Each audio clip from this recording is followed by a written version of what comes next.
Ya Rasulullah, ya Nabi, laka syafa'at wal hadam talabi ya Nabi, antal murtaja ya umadiha isfalana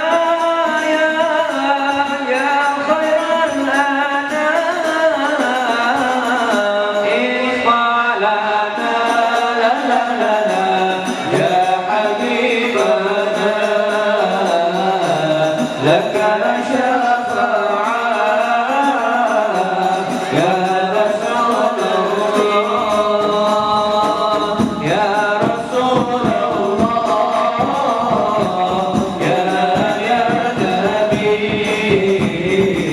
laka syafa'at wa hadama talabi ya Nabi antal murtaja ya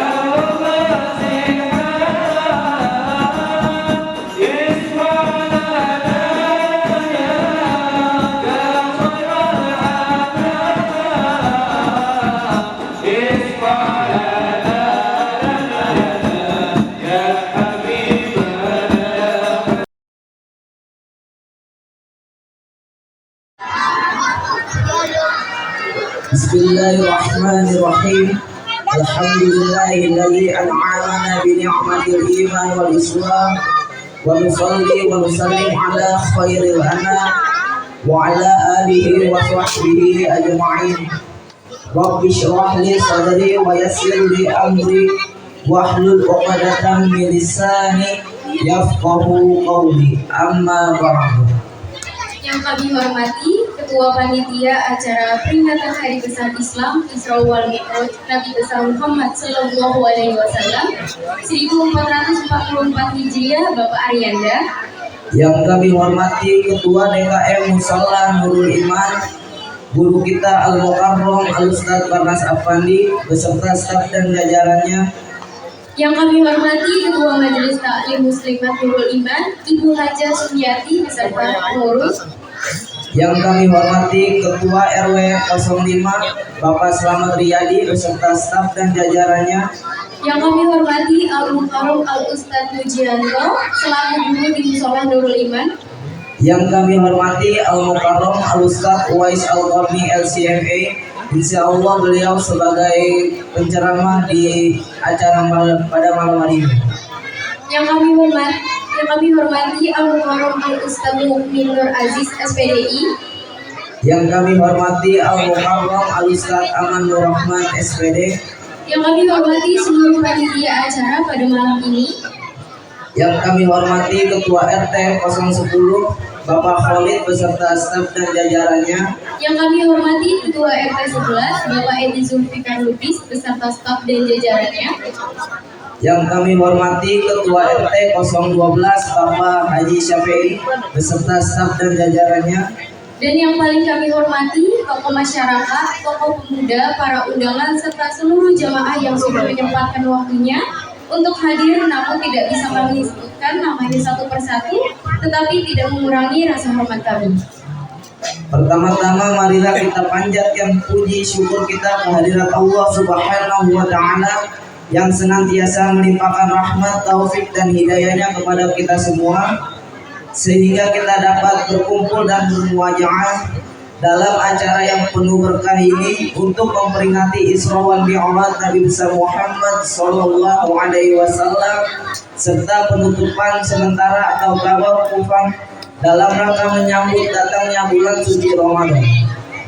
Salawat serta salam tidak lupa kita haturkan kepada junjungan kita Nabi besar Muhammad Sallallahu Alaihi Wasallam yang telah menghantarkan umat manusia dari peradaban hidup yang mulia menuju peradaban hidup yang modern yang penuh dengan kemajuan ilmu, pengetahuan dan teknologi seperti yang kita rasakan pada saat ini. Semoga kita semua termasuk umatnya yang taat dan berhak mendapatkan syafaatnya di akhir zaman kelak. Amin amin ya rabbal alamin. warahmatullahi wabarakatuh.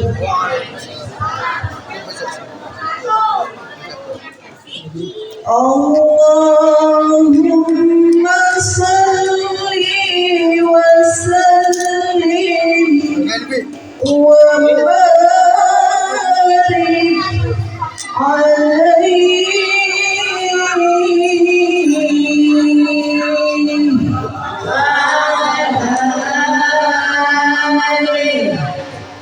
Salatullah salamullah ala Rasulillah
Wassalamualaikum warahmatullahi wabarakatuh.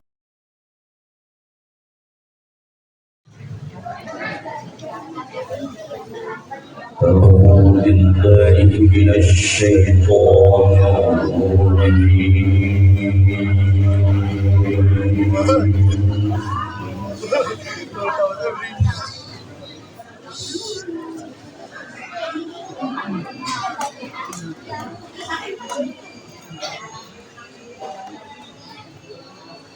بسم الله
الذي باركنا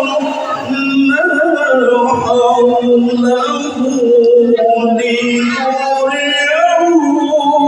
من آياتنا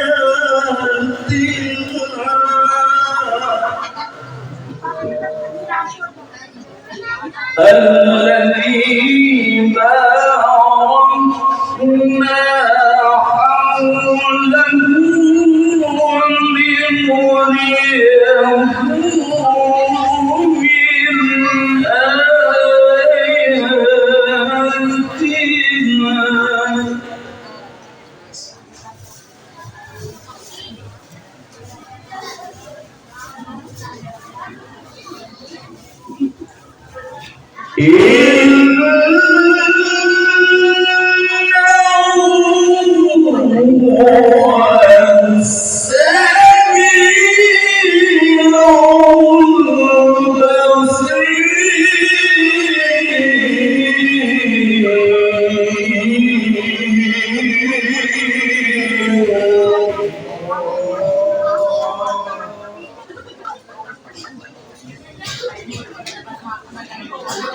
Allahu Akbar.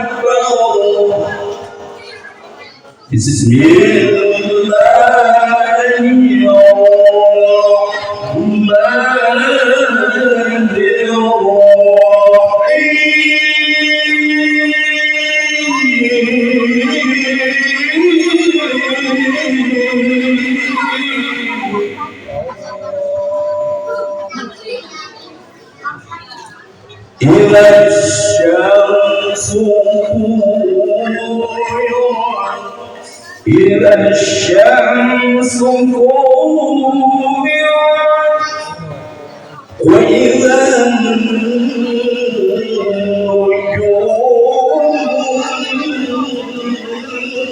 كدرت وإذا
صدق الله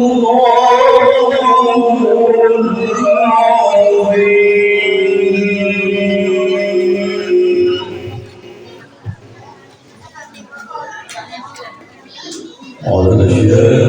القرآن كلام الله فاستمعوا يا حبيب الله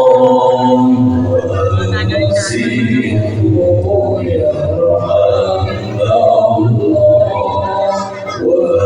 وأنصتوا يا رحمن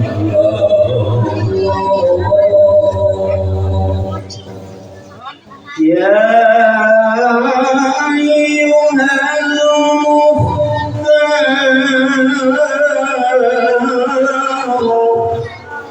يا أيها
Lord,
نادت بك الرسل الكرام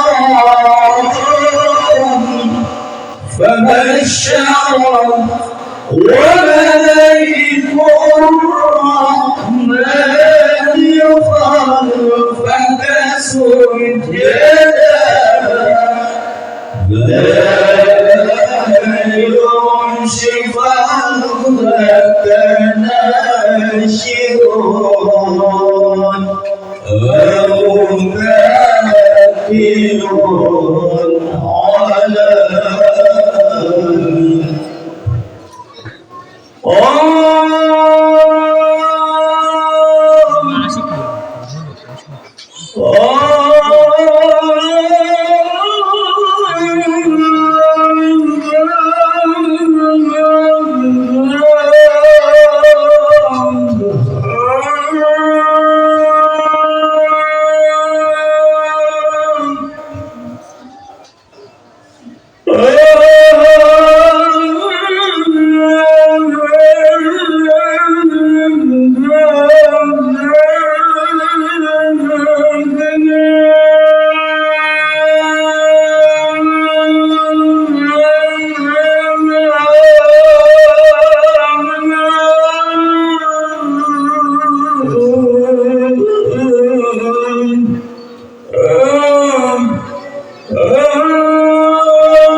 صلاة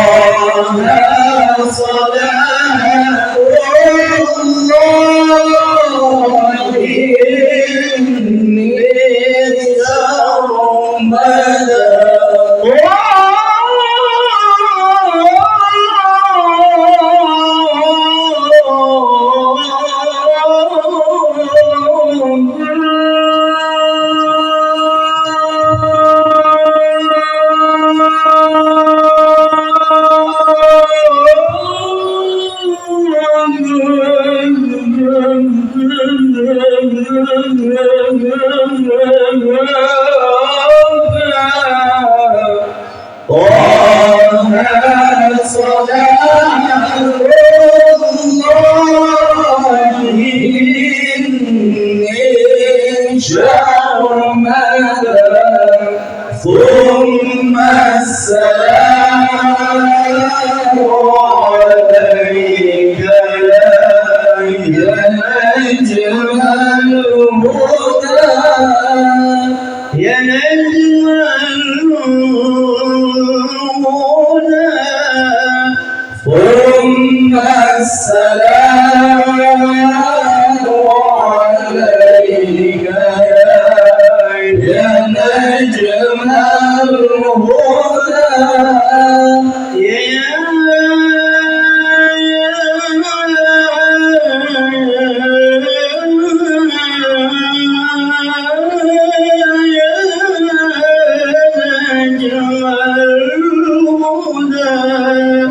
ثم السلام عليك يا نجم الهدى يا نجم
ثم السلام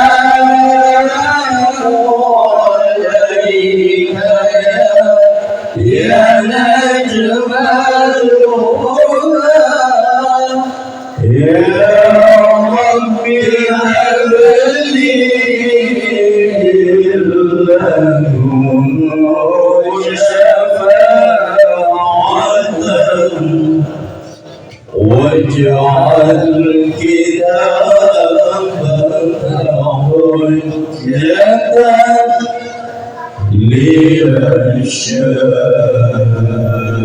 للشاهدين اللهم صل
Assalamualaikum warahmatullahi wabarakatuh.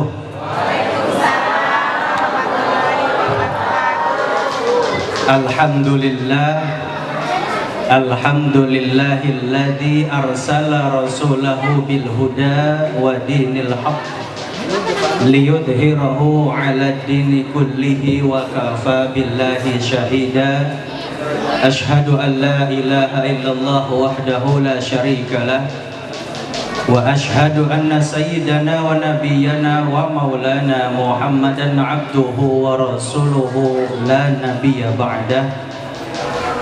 Allahumma salli wa sallim ala sayyidina wa habibina wa syafi'ina wa qurrati a'yunina wa maulana Muhammadin wa ala alihi wa ashabihi wa mawala wa la hawla wa la quwwata illa billah. Hadratul mukarramun, para orang tua, para guru, tokoh agama, tokoh masyarakat, wabil khusus para qurra'ul Quran, juga para asatid, para kiai yang tidak bisa saya sebutkan satu persatu. Mudah-mudahan semuanya yang hadir dirahmati oleh Allah Subhanahu wa ta'ala. Amin. Puji syukur mari sama kita haturkan kepada Allah Subhanahu wa ta'ala. Alhamdulillah, malam hari ini kita masih diberikan kekuatan serta kesehatan yang maksimal oleh Allah Subhanahu wa ta'ala untuk sama-sama menghadiri, memperingati Isra dan Mi'rajnya baginda Rasul sallallahu alaihi wasallam. Mudah-mudahan duduknya kita, niat tulus baik kita menjadi penyebab turunnya rahmat Allah Subhanahu wa ta'ala. Amin. Salawat serta salam mudah-mudahan Allah senantiasa sampaikan rahmatnya, Allah curahkan kasih sayangnya kepada makhluk yang mulia Nabi Yuna Muhammad sallallahu alaihi wasallam. Semoga rahmatnya Allah, kasih sayangnya Allah juga tercurah kepada para keluarganya, para sahabatnya, tabi'in tabi'atnya, terkhusus kita selaku umatnya. Mudah-mudahan nanti di yaumil qiyamah kita sama-sama memperoleh syafaat dan pertolongannya. Amin ya rabbal. Ini berdiri aja pada duduk Pak, takut yang depan nanggak aja gitu. Oh, mohon maklum para hadirin, mohon maaf kalau saya berdiri sendiri, yang lain duduk. Saya disetrap ini. Ibu bapak hadirin jamaah yang dirahmati oleh Allah Subhanahu wa ta'ala, kita hadir di musola Nurul Iman. Niat kita untuk thalabul ilmi. Ngaji itu males, apalagi ngamalinnya berat. Betul tidak? Ibu-ibu ngaji rajin, seragam tiap bulan ganti.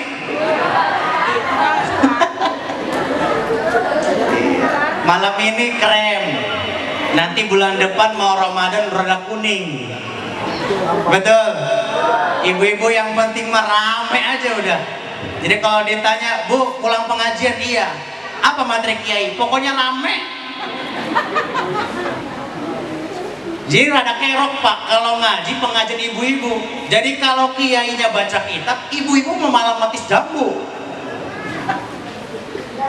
Ngaji pengajian bapak-bapak sama, kiainya mulai baca, bapak-bapaknya juga mulai tidurnya.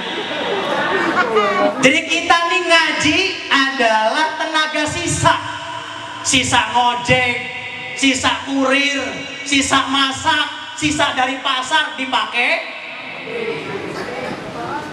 Tapi sekalipun ngaji itu malas, ngaji itu berat, tapi kalau kita mau duduk di pengajian, insya Allah dosa mah digugurkan oleh Allah. Amin ya robbal Sekalipun kondisi ekonomi kita sulit, makan ekonomi pailit, ya, sembako pada naik, nggak apa-apa. Kita belajar dari kopi, sekalipun pahit masih enak untuk dinikmati. Betul tidak? Maka siap untuk ngaji, siap? Allahumma barik lana wa sya'bana wa balighna waghfir lana dzunubana shalli wa sallim ala nabi sayyidina Muhammadin wa alihi wa sahbihi ajma'ina. Bapak Ibu sekalian, malam ini malam Minggu, mari datang ke pengajian, karena ngaji kewajiban. Sholli wa sallim ya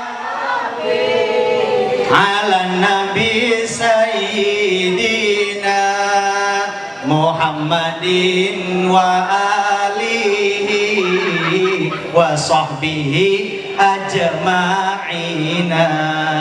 Kata orang JB, gua juga udah tahu malam ini malam Minggu, tapi gua udah janjian mau berkencan. Allahumma lana fi Rajab wa balighna Ramadhana waghfir lana. Mudah-mudahan doa yang kita panjatkan malam hari ini senantiasa Allah ridho sampaikan kita kepada bulan suci Ramadan. Amin ya Rabbal. Ibu bapak hadirin yang dirahmati oleh Allah Subhanahu wa ta'ala, Isra dan Mi'raj, dua kalimat yang akan kita sama-sama pelajari dan akan sama-sama kita kaji sependek pengetahuan kita ketika ngaji. Isra itu adalah masdar dari kalimat asro yusri isro'an, perjalanan malam. Kalau siang jalan-jalan itu namanya bukan Isra Mi'raj tapi healing. Makanya asro, kalimat ayat yang dibaca oleh para kiai, para qori dalam menyikapi Isra wal Mi'raj, ayat yang pertama kita baca bukan kalimat takbir, bukan kalimat tahmid, bukan kalimat tarjih, bukan kalimat hauqalah, tapi yang dibaca dalam peringatan Isra wal Mi'raj adalah ayat tasbih. Subhanalladzi asra bi 'abdihi laila. Maha suci Allah yang telah memperjalankan hambanya. Kalau kata Syekh Nawawi Al-Bantani, anak wong Banten nih kena anak. Weh akeh, wong kresek kabeh kayaknya gini. Kalau kata Syekh Nawawi dalam kitab Madarijus Su'ud, beliau mengatakan bahwa Isra wal Mi'raj bukan Rasul yang pengen, tapi Allah yang menginginkan. Makanya kalimatnya asro, yang memperjalankan hambanya di malam hari. Makanya kalau kita pengen sukses, malamnya melek. Jadi malam tahajud, siangnya ikhtiar. Supaya apa? Dunianya dapat, akhiratnya penuh, insya. Nah makanya ketika peringatan Isra wal Mi'raj, paling tidak ada 3 hikmah yang bisa kita bawa pulang setelah peringatan malam ini. Jadi jangan sampai pulang ke rumah ditanya pengajian cuma dapat berkat. Jadi ibu-ibu kalau ditanya sama suaminya, Bu, malam minggu pengajian di mana? Nur Iman. Dapat apa? Dapat jeruk. 3 hikmah. Yang pertama adalah tentang tauhid, keimanan, keesaan, berkesadaran ketuhanan kepada Allah Subhanahu wa taala. Maka ayat yang pertama adalah Subhana, Maha Suci. Berarti kalau kita menyikapi Isra wal Mi'raj, jangan ada pikiran kotor. Piktor namanya. Jangan ada suuzon ketika menyikapi perjalanan Rasul. Ketika Rasul berjalan dari Makkah ke Palestina, belum ada LRT, belum ada Grab, belum ada kendaraan cepat. Tapi karena Allah pengen, malam itu juga ditempuh dalam waktu 1 malam. Dari Makkah ke Palestina, naik ke Sidratul Muntaha, pulang lagi ke Makkah. Karena Allah yang pengen. Maka ayatnya Subhana, Maha Suci. Jadi jangan ada lagi kita meragukan tentang perjalanan malam Rasul. Jangan ada bahasa, masa iya sih, kok bisa? Sedangkan dulu perjalanan itu di Arab itu baru ada kuda ataupun onta. Belum ada Grab taksi, belum ada Grab online, belum ada ojek online, belum ada LRT, belum ada MRT, belum. Tapi karena Allah yang pengen, Allah yang langsung memperjalankan kekasihnya dari Makkah ke Palestina, naik ke Sidratul Muntaha.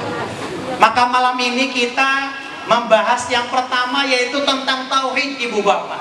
Tauhid yang diajarkan oleh guru-guru kita, jangan sampai terlalu keras ke kanan, juga jangan terlalu bebas ke kiri. Memandangkan 20 sifat wajib. Wujud idam baqa mukhalafatul lil hawa qiyamuhu bi nafsihi wahdaniyat qudrat ilmun hayat sama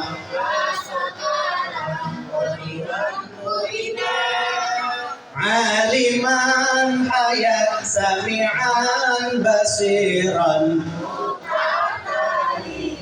Hafal itu. Tapi sekarang masjid-masjid sekarang mau maghrib nyetel MP3. Udah gak ada lagi yang pakai wujud kidam bako. Pakainya MP3, maka nanti yang masuk surga bukan orangnya, MP3-nya. Maka kalau kita belajar wujud, idam, bako, yang pertama adalah sifat wujudnya Allah. Berarti Allah itu ada, tidak dibatasi oleh ruang dan waktu. Ini kita pelan-pelan nih ngajinya, udah malam biasanya.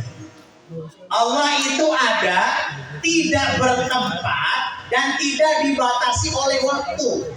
Kalau manusia dibatasi oleh waktu dan tempat. Ngaji malam minggu di Nurul Iman, Ba'da Isya sampai selesai, berarti terbatas waktunya. Dari habis Isya sampai jam 11 bertempatnya di Nurul Iman. Dari jam 11 sampai subuh adanya di rumah. Berarti manusia terbatas oleh tempat. Sedangkan Allah tidak bertempat dan tidak dibatasi oleh waktu.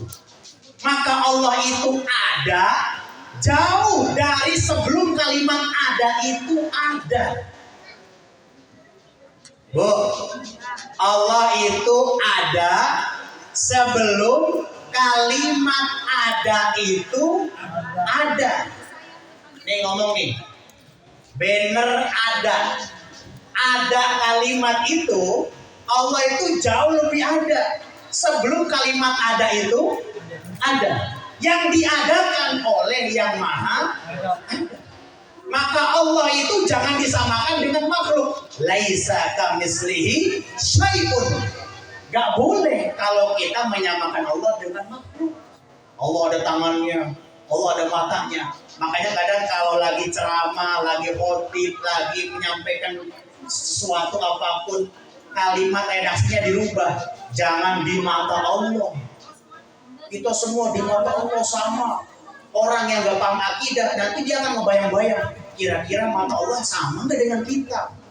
Pakai soft lens, pakai kacamata, ada bulu matanya, ada sepasang 2 bulu mata. Jangan, diganti di hadapan Allah. Insya makanya ketika kita belajar akidah Ahlussunnah wal Jamaah, ketika menemukan ayat-ayat yang sekiranya bakal merusak akidah kita, harus kita takwil. Jangan sampai kita telan mentah-mentah.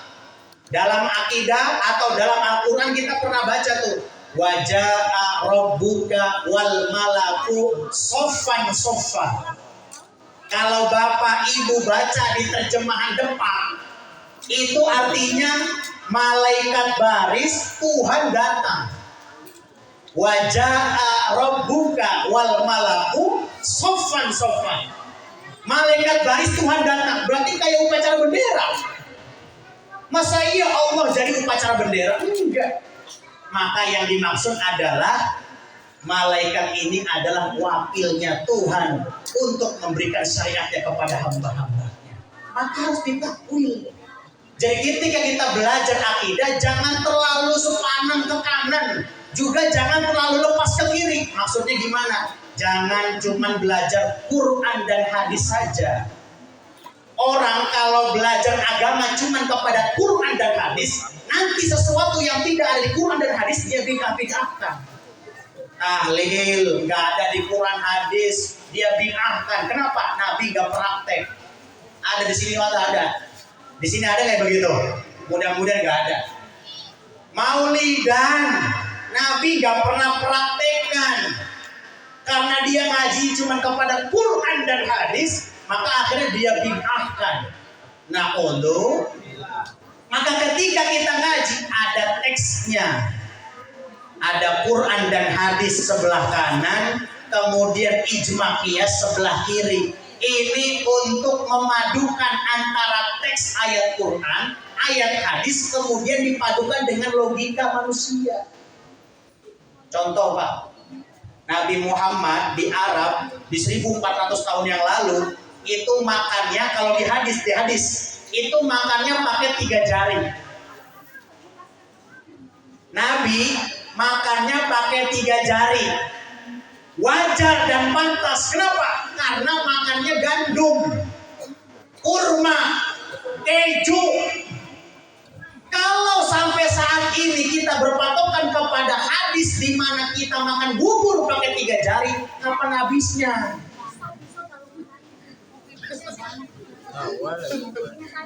Ini habis ini kira-kira makannya soto apa ini? Oh, kebuli. Kalau ibu di rumah masak soto, kemudian beranggapan saya nggak mau pakai sendok, saya nggak mau pakai garpu. Kenapa? Karena Nabi nggak pernah pakai sendok, nggak pernah pakai garpu kalau makan. Silahkan pakai 3 jari itu soto.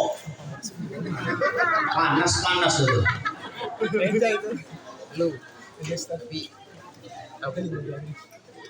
Jadi adanya sendok, adanya garpu itu produk akal untuk memudahkan kita. Ibu-ibu pernah nggak dengar hadis di mana Rasul berlaku romantis kepada Siti Aisyah ketika pulang kemalaman, kemudian pintu rumahnya terkunci. Akhirnya Rasul tidur di mana? Di teras rumah, ngemper.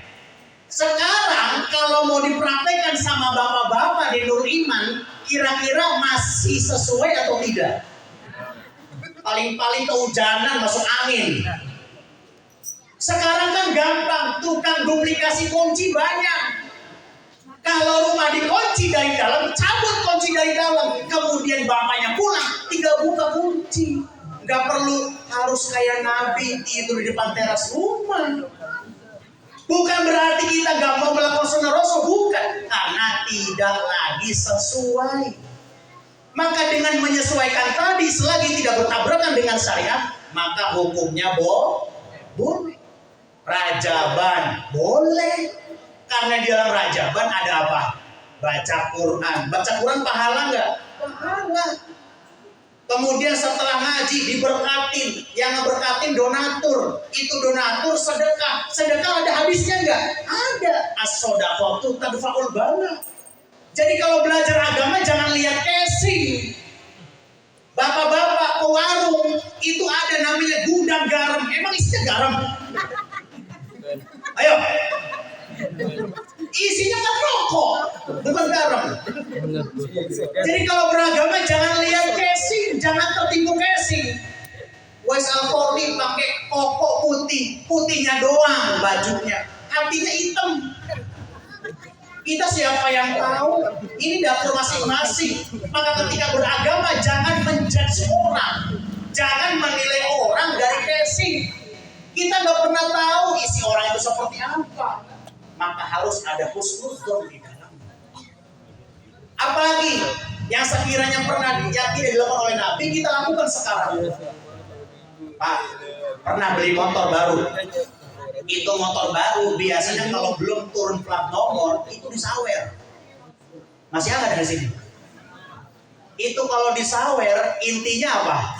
Sedekah. Bapak habis beli motor duitnya habis, mau sedekah door to door satu pintu goceng tekor. Makanya datang ke pom bensin atau datang ke Alfamart atau datang ke Pauga yang perempatan lampu merah, minta receh. Campur sama beras kunir, dicampur sama relaksa, diudek, diayurin. Akhirnya apa? Nilainya nilai kearifan lokal, tetapi di dalamnya ada nilai agama. Sodako. Nabi pernah saweran? Enggak pernah. Hasan Hussein bisa jalan, pernah nyawer Nabi? Enggak pernah. Emang udah ada recehan dulu? Belum ada. Jadi sesuatu yang belum pernah dilakukan oleh Nabi, kita lakukan sekarang bukan berarti kita menabrak kepada sisi akidah dan syariat. Maka dari itu ketika kita belajar agama, mari sama-sama kita berlaku husnuzon kepada seseorang sebagai bentuk ikhtiar, sebagai bentuk husnuzon kita kepada orang yang kita belum tahu isinya seperti apa. Satu, akidah. Jadi akidah yang kita tekankan adalah akidah Ahlus Sunnah wal Jamaah. Harus ada 50 sifat ibu bapak yang harus dihafal. Kata dalam akidah awam, fahfaz li khamsina bi hukmin wajibin. Kita ini semua berkewajiban harus ngapal 50 sifat. Yang 50 sifat itu yang mana? 41 untuk Allah, yang 9 untuk Nabi. Ayo, 41 untuk Allah, 9 untuk Nabi. 41 buat Allah apa aja? Sifat wajib Allah 20. Berarti kalau wajibnya Allah kebalikannya namanya mustahil. Berarti udah berapa tuh? 20 tambah 4, 20? 40. Sifat jaiznya Allah 1. Berarti totalnya berapa? 41. Untuk Rasul 9. Maka 41 tambah 9 genap 50. Hukumnya wajib. Yang 9 itu yang mana? Sifat wajib 4. Sidik, amanah, tabligh, patona. Dulu ketika belajar di pondok, ketika belajar sifat wajib, Pak Kiai nyebutin sidik, amanah, tabligh. Patonanya nggak disebutin. Ditanya mau santri, Pak Kiai kok patonanya nggak disebutin? Iya, patonanya di penjara. 4 sifat wajib berarti kebalikannya sifat mustahil. Kebalikan sidik, kadhib. Kemudian kebalikan amanah, khianah. Kebalikan tabligh, kitman. Kebalikan fatona, baladah atau juhala, bodoh. Berarti udah 8, sisa 1 apa? A'radul basyariyah. Sifat jaiznya Rasul sama seperti manusia pada umumnya. Nabi Muhammad sakit, kita juga sakit. Nabi Muhammad makannya dikit, kalau umatnya dikit-dikit. Nah, Nabi Muhammad tidurnya sebentar, kalau orang beriman bentar-bentar. Itu bedanya di situ aja. Muhammadun basyarun walaisa kal basyari bal huwa yaqutatun wan nasu kal hajari maulaya salli wa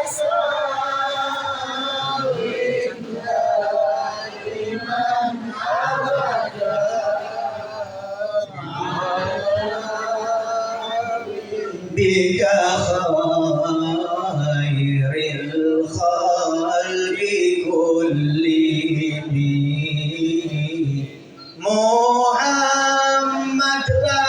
manusia, tapi luar biasa, bagai intan permata,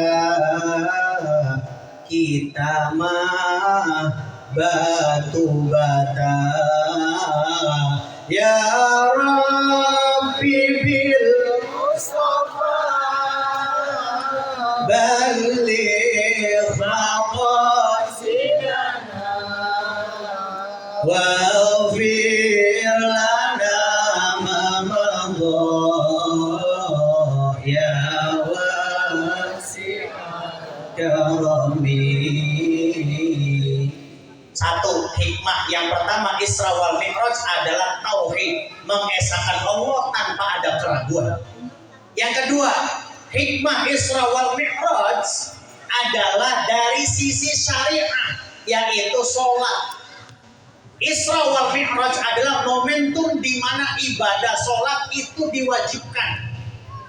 Allah yang ngasih langsung tanpa ada perantara. Kalau zakat ada perantara dari Jibril kepada Nabi Muhammad. Puasa ada perantara Jibril kepada Nabi Muhammad. Tapi tidak dengan sholat. Karena sholat Allah yang ngasih langsung kepada Nabi Muhammad Sallallahu Alaihi Wasallam. Maka dalam kitab Mirqatus Su'ud dijelaskan bahwa Nabi ketika naik ke Mi'raj Sidratul Muntaha, kemudian diberikan sholat 50 waktu, itu langsung ditelan mentah-mentah oleh baginda Rasul. Akhirnya karena Rasul sam'an wa ta'atan kepada Tuhannya, Rasul turun, gak pakai banyak komentar. Kemudian dijegal oleh Nabi Musa alaihi salam. Ditanya, ya Nabi Allah Muhammad, ma farrada rabbuka alaika wa ala ummatika. Kata Nabi Musa, Muhammad, kamu diwajibkan apa oleh Allah untukmu dan umatmu? Kata Nabi Muhammad, farrada alayya khamsina sholatan fi kulli yaumin wa lailatin. Kata Nabi Muhammad, Nabi Musa, saya ini diperintahkan oleh Allah untuk sholat 50 waktu sehari semalam. Modal-modal gitu.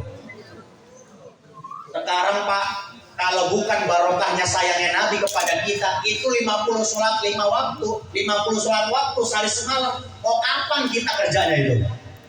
Berarti kalau 50 waktu sholat dibagi 24 jam, berarti setiap setengah jam kita sholat. Kapan update status WA-nya? Kapan ke pasarnya? Kapan nariknya? Maka barokahnya Nabi sayang kepada umatnya. Kata Nabi Musa, Muhammad irji' ila rabbika fastaghfirhu 'alaika wa 'ala ummatika. Muhammad, mendingan kamu balik ke hadapan Allah, minta keringanan. Kenapa? Li'anna ummataka ad'aful umam. Karena umatmu itu selemah-lemahnya iman. Mau sholat mikirin kunci motor ketinggalan. Mau sholat mikirin duit recehan tertinggal di kamar mandi. Mau sholat angan-angannya di pasar sama di mall. Betul tidak? Allahu Akbar. Itu duit recehan yang tadinya nyangkol di celana karena ketinggalan di kamar mandi. Ingat pas sholat. Karena ketika pas sholat khawatir duitnya diambil sama bini. Akhirnya sholatnya buru-buru. Wa innaha lakabiratun illa alal khashi'in. Sholat itu berat kecuali bagi orang-orang yang khusyuk. Ini Musola Nur Iman, kira-kira ini masjidnya udah apa, musolanya udah bagus nih. Levelnya level masjid. Kira-kira ini subuhnya masih pemain lama atau pemain baru? Ayo, Rajaban tiap tahun, Muludan tiap tahun. Kenapa kalau subuh yang azan pemain lama? Ini anak mudanya kemana gitu? Tidur.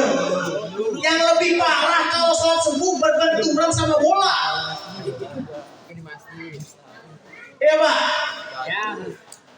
Antara jamaah subuh atau nonton bola dulu? Coba jawab, yang jujur coba. Kalau lagi ada bola pas jamaah subuh, kira-kira nonton bola dulu atau subuh dulu? Bola. Yang lebih parah lagi kalau pas penalti, pas komat. Tunda dulu. Akhirnya itu HP dibawa ke musola, streaming di musola. Allah. Ada orang model begitu ada. Kita itu, kita bukan siapa-siapa. Ini kita nih lagi ngomongin kita masing-masing, bukan kepada siapa-siapa. Maka ketika sholat, semua rata-rata pasti iming-iminginnya bukan lagi pada tempat sejadahnya. Jasadnya di atas sejadah, jasadnya di musola, tapi pikirannya kemana-mana. Mikirin token udah bunyi, mikirin uang surat udah jatuh tempo, khawatir kalau keluar di pertigaan JB ketahuan sama talang, hilang motor. Mikirin aja. Akhirnya apa? Sholat malah yang lupa rokaat. Sujud terakhir dia bingung, ini kira-kira rokaat kedua atau ketiga. Pernah begitu? Pernah? Itu kita. Ini saya ngomong begini karena saya juga pernah gitu loh. Jadi kalau ngomongin sholat bukan siapa-siapa kita. Lagi sholat meleng aja. Tiba-tiba pas sujud, rokaat keberapa ini? Makanya kalau dalam kitab Riyadul Badi'ah, kalau kita menemukan momen seperti itu, sholatnya meleng, tiba-tiba lupa rokaatnya, bangun, jangan ragu. Sekalipun sholatnya lebih. Jadi sholat itu mendingan lebih daripada kurang. Ini udah sholat subuh, lupa. Kurang lagi 1 rokaat subuhnya, astagfirullahaladzim. Kebangetan. Jadi mendingan sholat subuh 3 rokaat, gak apa-apa. Jadi sholat itu mendingan lebih daripada kurang. Jadi jangan hitung-hitungan, gak apa-apa katanya nanti besok subuh lagi. Jadi kita nih sama sholat hitung-hitungan, Pak, nemu azan dihitungin aja ibu-ibu.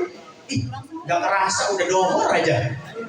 Baru tadi nyari putu katanya. Belum selesai diseritin sambil buka WA. Ih, gak kerasa udah asar aja, la ilaha illallah. Masih begitu juga.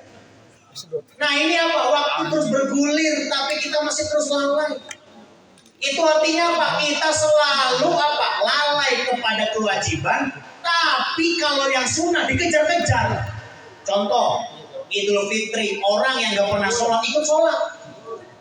Betul nggak? Betul. Tapi kalau dohor, jojong aja diem. Ah, masih ketemu besok katanya. Kalau ada umur, coba kalau nggak ada. Jadi yang wajib dianggap enteng, yang sunnah dikejar-kejar. Padahal nggak sholat sunnah Idul Fitri, ya nggak apa-apa ngopi di rumah. Nanti dari rumah nggak dengerin khutbah, dapat pahala. Karena yang wajib cuma nggak dengerin khutbah, sholatnya sunnah. Tapi banyak orang yang ngejar sholat sunnah, khutbahnya pulang. Ibu-ibu mikirin kompor, tadi lupa dimatiin kompor ya. Jadi melang sama kompor tadi katanya lah, sholat sunnah nggak lama kali 10 menit dinyalain kompornya. Jadi waya setelah salam sallallahu alaihi Muhammad pulang, nggak ikut khutbah, jadi nggak dapat wajibnya. Jadi kita ini lebih senang kepada sunnah yang wajib dilalaikan. Maka sholat ini adalah momentum di mana kita untuk mengingatkan diri sendiri, introspeksi diri. Allah tuh gak butuh sholat dengan kita. Emang Allah butuh sama sholat kita? Enggak. Kita gak sholat 2 tahun, 3 tahun, gak bakal mengurangi kekuasaan Allah. Kita gak sholat seumur hidup, Allah gak butuh sama kita, gak bakal mengurangi kekuasaan Allah. Enggak. Emangnya Allah butuh sama kita? Enggak. Jadi jangan ada bahasa yang penting gua udah sholat. Emang Allah butuh? Masih mending gua sholat lah. Ada lagi bahasa begitu. Ada yang begitu ya. Masih mending gua sholat. Tetangga gua enggak. Ada yang begitu bahasanya. Jadi kita ini direpotkan dengan sesuatu yang bakal merusak kepada kewajiban. Maka momentum di mana Rasul diberikan perintah sholat, akhirnya apa? Bolak-balik dari 50 jadi 5 Pak. Itu barokahnya Nabi Musa itu.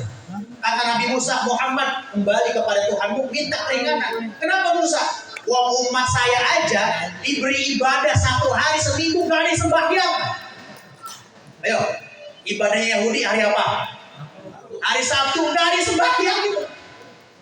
Kata Nabi Musa, umat saya itu seminggu sekali loh gak ada ibadah. Apalagi umat kamu.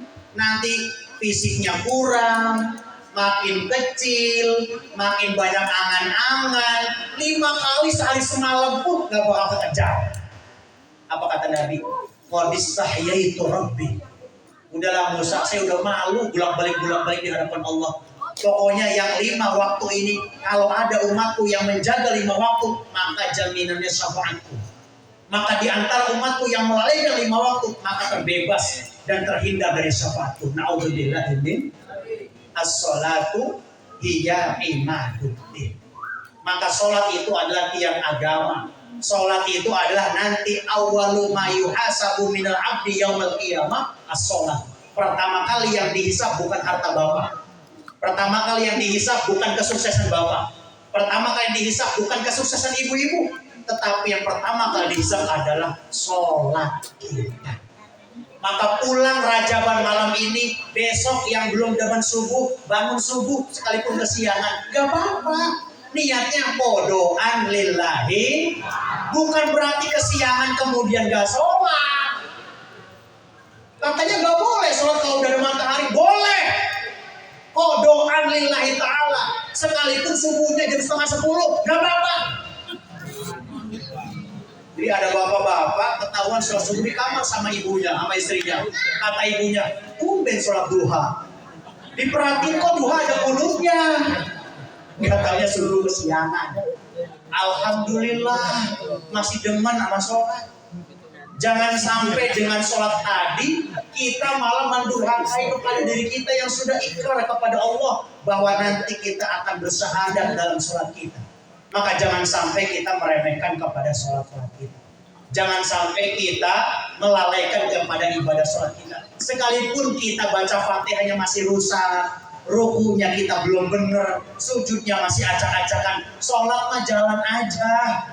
Nanti juga kita bakal mendapatkan keilmuan dikit demi sedikit. Bacaan tasbihnya bagaimana, doa duduk antara 2 sujud seperti apa, tahiyatnya bagaimana, pelan-pelan. Gak langsung masuk masjid tiba-tiba langsung ke surga, enggak, ada prosesnya. Maka yang kedua, hikmah Isra wal Mi'raj, kita diingatkan dalam peringatan ini untuk menekunkan ibadah sholat kita. Siap jaga sholat kita, siap? Jadi jangan sampai pulang rajaban besok ketemu subuh lalai, besok ketemu dor lewat. Paksakan, harus dipaksakan. Insya Allah. Hadirin hadirat yang dirahmati oleh Allah Subhanahu wa Ta'ala. Maka ketika sholat, jangan sampai ada di antara kita yang hanya sekedar sholat. Itu kalau kita sholat banyak sekali rangkaian syarat-syarat ketentuannya ibu bapak. Contoh yang paling ringan sering kita lakukan, sujud aja dulu. Itu kalau sujud dalam kitab Safinah harus ada syaratnya. Di antara syarat sujud itu adalah antakuna jabahatuhu maksufatan. Ibu sama bapak kalau sholat itu jidatnya harus terbuka. Nih, batok ininya harus dibuka supaya nempel di atas sejadah. Kalau sholatnya ditutupin batoknya seperti ini, kemudian ngalangin di peci dengan jidatnya, maka sujudnya nggak sah. Kalau sujudnya nggak sah, otomatis sholatnya juga tidak. Ibu-ibu nggak pakai peci, tapi pakai ciput. Ciputnya berlebihan, nutupin jidat. Aturan cuma jaga rambut, malah nutupin jidat. Dipakai sujud, ngalangin tengkorak ini nih, kening. Maka ketika itu ciput ngalangin kening di atas sejadah, maka sujudnya tidak sah. Kalau sujudnya tidak sah, otomatis sholatnya juga tidak sah. Satu, wa antakuna a'dha'uhu sab'ah. Ketika sujud, tulang yang 7 harus nempel. Yang mana tuh yang 7? 1, 2, 3, 4, 5, 6, 7 telapak kaki, 2 lutut, 2 telapak tangan, sama jidat. Itu kudu nempel kalau sujud. Jangan nganggang kayak anjing mau kencing. Itu nggak sah namanya. Lalu bagaimana kalau orang yang asam urat atau dengkulnya misal habis jatuh nggak bisa nempel, nggak apa-apa, darurat. Ada kaidah usul fiqh yang membela ad-daruratu tubihul mahdurat. Darurat boleh kita tabrak selagi itu tidak menabrak kepada hal-hal yang bakal membatalkan sholat. Tuh, jadi 7 tulang. Jangan nempel sikutnya. Ada orang yang sholat saking malesnya itu subuh ditempelin ini. Nempel begitu aja tuh, kayak kucing tidur. Jadi kalau sholat itu sujud, yang nempel cuma 2 telapak tangan, sikutnya jangan nempel. Bu, maaf. Kalau ibu kan kalau sujud itu harus saling dijaga, dirapetin. Nah ketika rapet itu sikut jangan nempel ke lantai. Yang nempel cuma 2 telapak tangan. Kenapa mesti dipepet? Karena ibu-ibu mesti ada yang dijaga.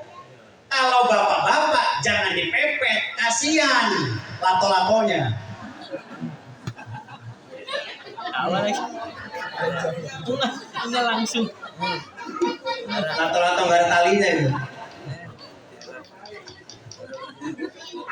Ibu-ibu kalau sholat yang tangan ketika takbir kudu rapet, kakinya juga kudu rapet. Jangan renggang, takut masuk angin. Jadi dirapetin. Kalau bapak-bapak dibuka, ibu-ibu dirapetin. Itu keutamaan dan perbedaannya. Maka ketika sholat kita ikut aja apa kata guru. Jangan sampai kita belajar di YouTube, kita pakai secara mentah-mentah. Akhirnya beda sendiri. Namun tuh. Lanjut syarat sujud diantaranya wa antakuna adamul huwiyyi li ghairihi. Ibu bapak kalau lagi sujud nggak boleh ada niatan lain selain daripada sujud. Contoh, saya nggak bawa sorban. Jadi kalau sholat sujud di atas sesuatu yang bergerak, maksudnya apa ada niatan selain daripada sujud, maka nanti sujudnya tidak sah. Contoh, di sholat saya pakai apa nih? Ada saku, ngantongin recehan. Ketika sholat Allahu Akbar, sakunya jatuh. Ketika bangun Sami Allahu liman hamidah, dalam hati ngomong, nanti kalau gua turun gua beresin tuh recehan. Ada niatan seperti itu dalam hati. Atau kalau bukan recehan Android, kan gak ada permadani nih, keramik, belum beli casing, HP-nya baru dikantongin, ketika ruku jatuh, ya Xiaomi pecah dah. Sami Allahu liman hamidah, dalam hati ngomong, nanti kalau gue sujud gue kantongin lagi tuh Xiaomi. Kalau ada niatan selain daripada sujud, maka sujudnya nggak sah. Kalau sujudnya nggak sah, otomatis sholatnya juga tidak sah. Jadi jangan ada niatan lain selain daripada sujud. Sholat di kontrakan atau di rumah, dibuka pintu kontrakannya. Pas kebenaran itu sejadahnya sejadah hadiah dari caleg yang tipis-tipis, kalau kena angin kemudian kesingkap. Ruku, bangun Sami Allahu liman hamidah. Dalam hati ngomong, nanti kalau turun gue beresin tuh sejadah. Diberesin pas turun. Itu gak sah sujudnya. Jadi harus kita sterilkan sesuatu yang bakal ada niatan selain daripada sujud, harus kita sterilkan. Sujud aja, gak boleh ada yang lain. Jelas? Yang terakhir, syarat sujud diantaranya adalah wa alla yakuna ala syai'in yataharraku biharokatihi. Ibu bapak kalau sholat gak boleh jidatnya terhalang oleh sesuatu yang ikut bergerak dari awal. Sholat saya pakai sorban, contoh ini saya nggak bawa sorban. Sholat Allahu Akbar, Sami Allahu liman hamidah, itu sorban ikut gerak dari takbir Allahu Akbar, ikut gerak. Kemudian ruku ikut gerak, i'tidal ikut gerak. Ketika sujud itu sorban ngalangin jidat. Maka sesuatu yang bergerak ngalangin jidat, sujud di atas sorban yang bergerak, maka sujudnya nggak sah. Kalau sujudnya nggak sah, otomatis sholatnya juga tidak Anak muda, awas. Nanti kalau sholat pakai bendera Persija lagi, kegedean. Nah itu kalau bapak-bapak, kalau pakai sorban. Ibu-ibu pakai mukena, biasanya mukena yang potongan.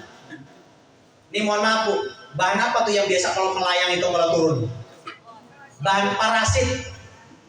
Sholatnya pakai mukena potongan. Ketika i'tidal sami Allahu liman hamidah, turun Allahu akbar, biar ngalah di tempat sujud. Itu mukena dari awal ikut gerak, sedangkan jidatnya kehalangan mukena. Maka ibu yang sujud di atas mukena yang bergerak, sujudnya nggak sah. Maka kalau sujudnya nggak sah, otomatis sholatnya juga tidak sah. Maka ini jidat harus nempel di atas sejadah. Terus sejadah ngalangin dong di atas lantai? Tidak, karena sejadah itu dari awal nggak ikut gerak. Karena sejadah dari awal kita udah kita udah gelar dan udah kita injak, nggak gerak-gerak dia. Makanya ketika kita pakai sorban, ketika ruku Allahu Akbar, jatuh sorbannya, berarti itu udah benda mati. Nggak apa-apa sujud di atas sorban yang jatuh ketika ruku. Tapi kalau i'tidal masih ikut sami Allahu liman hamidah, sorbannya masih nempel Allahu Akbar, berarti sujudnya enggak. Jelas sampai sini jelas? Jadi besok kita dikit-dikit perbaiki sholat kita supaya pulang Rajaban ini ada ilmunya. Amin ya Rabbal. Yang terakhir ibu bapak, hikmah dari Isra wal Mi'raj adalah akhlak, etika, attitude. Orang kalau udah pulang sholat jangan bangga dengan amalnya. Orang turun dari musola Nur Iman ngelihat orang yang belum sholat, jangan gede hati, jangan gede kepala, khawatir helm udah masuk. Kenapa? Kalau pulang Jumatan, pulang subuh, pulang dohor jamaah, keluar dari musola, kemudian merasa lebih baik daripada orang yang nggak sholat, maka itu adalah ciri-ciri iblis yang merasa lebih daripada orang lain. Karena kita nih harus belajar lebih merasa, bukan merasa lebih. Semakin kita sholat, semakin kita nuntut ilmu, semakin kita muludan, semakin kita rajaban, harus lebih merasa bodoh, merasa kurang amal, merasa kurang etika, merasa kurang segala-galanya. Jangan merasa lebih, harusnya dibalik, lebih merasa.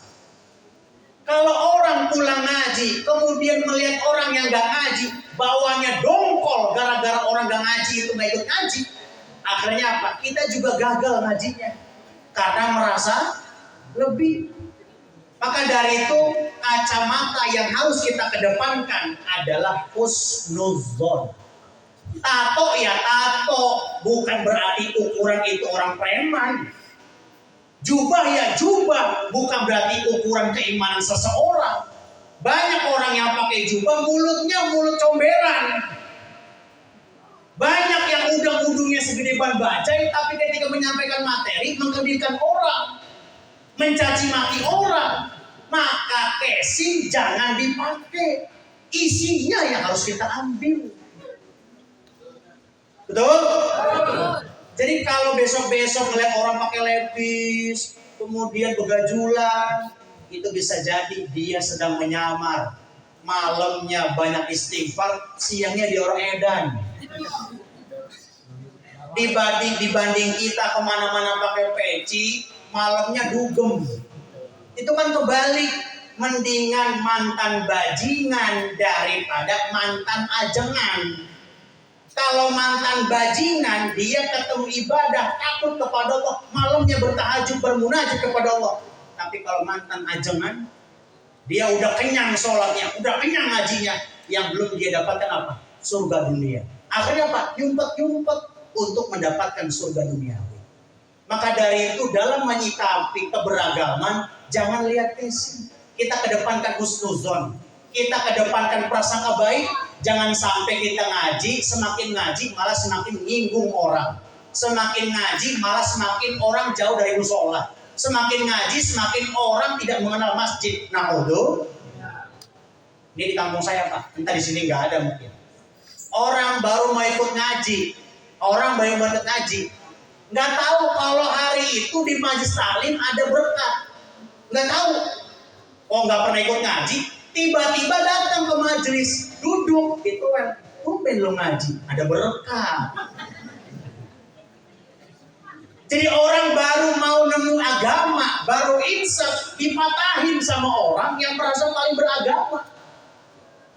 Ini maka dari itu jangan sampai ada seperti itu di lingkungan kita. Akhirnya orang baru kenal musola dipatahin, besoknya nggak datang lagi. Percuma gua masuk ke masjid juga. Kenapa? Mau disemprotin mulu katanya, neraka mulu katanya, gak sah mulu sholatnya. Akhirnya orang patah semangat, mau masuk masjid fobia, mau datang ke taklim malu. Akhirnya apa? Nyumpet-nyumpet kalau pengen taklim di rumah aja nggak dengerin. Ada yang begitu ada, jangan sampai di sini. Mudah-mudahan ini peringatan Isra wal Mi'raj, akidah kita sehat, akidah kita lurus, sholat kita kuat, kemudian husnuzon kita juga diperbaiki. Amin ya rabbal alamin. Maka dengan peringatan Isra wal Mi'raj pada malam hari ini, seterusnya jangan bosen untuk datang ke majelis ilmu. Kita ini masih banyak kurangnya, kita ini masih banyak cacatnya di dalam sholat, di dalam hal apapun. Tapi paling minimal kalau udah datang, insya Allah pahala mah gak berkurang. Kata Nabi, julu suka saatan khairum min itti alfi raqabatin. Kata Nabi, dudukmu di majelis ilmu, gak bawa pulpen, gak nulis apapun, itu masih jauh lebih baik dibanding memerdekakan 1000 budak. Alhamdulillah. Maka dari itu saya pribadi Uwais Al-Qarni datang ke Nurul Iman tidak untuk hal apapun, tapi untuk sama-sama mengingatkan bahwa sholat itu kewajiban kita, jangan sampai kita lalaikan. Akidah kita saling ingatkan dan kita kuatkan, dan prasangka baik kepada sesama, tetangga, kerabat terdekat harus kita kedepankan. Sholat bapak tahajud 20 rakaat itu dapur masing-masing. Ibu baca Quran semalam 30 juz itu dapur ibu masing-masing.